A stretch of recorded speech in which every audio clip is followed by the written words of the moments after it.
L'Institut d'administration publique de Québec présente les finalistes pour le prix Fonction publique. Finalistes, ministère de la Justice. Réalisation, mise en application du nouveau Code de procédure civile. Le nouveau Code de procédure civile est entré en vigueur le 1er janvier 2016. Il remplace un code qui date déjà d'une cinquantaine d'années.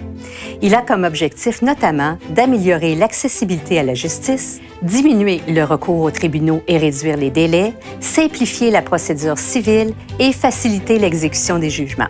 L'implantation d'une équipe avec des intervenants de différents ministères ainsi que des huissiers de justice nous a permis de régler en temps réel les enjeux propres à chacun. Notre plus grand défi a été de livrer dans un très court délai l'ensemble des mesures qui touchent le nouveau Code de procédure civile. Pour le faire, on a mis en place une gouvernance de projet qui nous a permis en parallèle de livrer l'ensemble des mesures qui touchent ce code. Nous avons formé plus de 1200 employés à travers le réseau des palais de justice de la province de Québec par une formation virtuelle, ce qui nous a permis de maintenir le service aux citoyens. Nous avons également fait un partenariat avec la Société québécoise d'information juridique afin de constituer un outil de recherche pour les avis d'exécution des jugements. Cette réforme est très importante. Elle touche tous les juges, les avocats, les notaires, les huissiers et l'ensemble des citoyens du Québec. Finaliste, secrétariat à la jeunesse. Réalisation, la politique québécoise de la jeunesse, un processus de renouvellement exemplaire.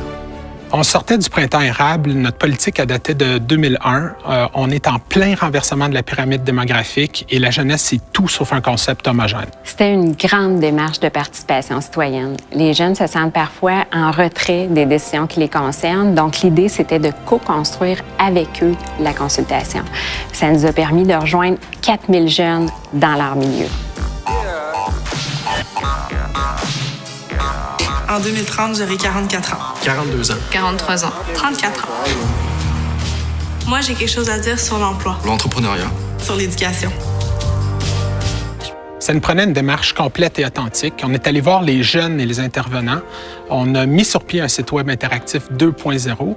On a réuni les experts de 27 ministères et organismes et on a travaillé avec l'Observatoire Jeunes et Société.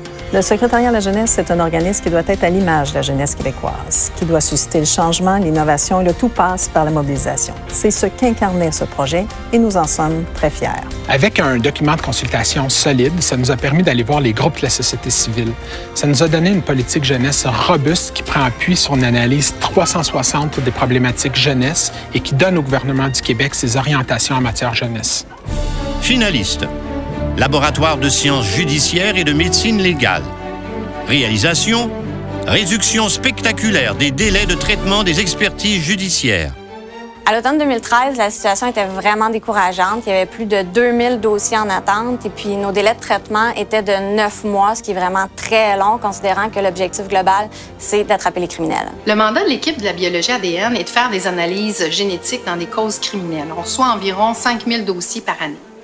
La problématique qu'on avait, c'était un manque flagrant de ressources et on a dû mettre en place des mesures pour permettre la réduction complète des dossiers accumulés et la diminution de nos délais d'expertise. La première solution qui a été mise en place, ça a été d'organiser un atelier Kaizen. À l'intérieur de cet atelier-là, on a complètement revu notre processus opérationnel pour le simplifier puis le rendre beaucoup plus efficace. On a mis un système de contrôleur en place pour limiter le nombre de pièces à conviction à l'entrée du laboratoire. Puis on a focusé sur les pièces qui nous donnaient un meilleur taux de succès pour réduire de 15 % les pièces à traiter. On a fait un blitz qui nous a permis de traiter l'arriérage. On a fait 2000 dossiers en seulement 4 mois. Maintenant, on est à jour, puis l'esprit d'équipe est vraiment exemplaire. Avec le travail de toute l'équipe de biologie, toutes les solutions qui ont été mises en place ont vraiment permis d'améliorer la situation. En passant de 9 mois à 2 mois dans le traitement de nos dossiers, l'équipe a réussi à atteindre et même dépasser ses objectifs sans ressources additionnelles. De plus, nos dépenses de fonctionnement ont diminué de 10 % récurrent à chaque année. L'équipe de la biologie a fait un travail exceptionnel pour la réduction spectaculaire des délais d'expertise et la direction en est très fière. Les partenaires des prix d'excellence de l'administration publique du Québec souhaitent bonne chance à tous les finalistes.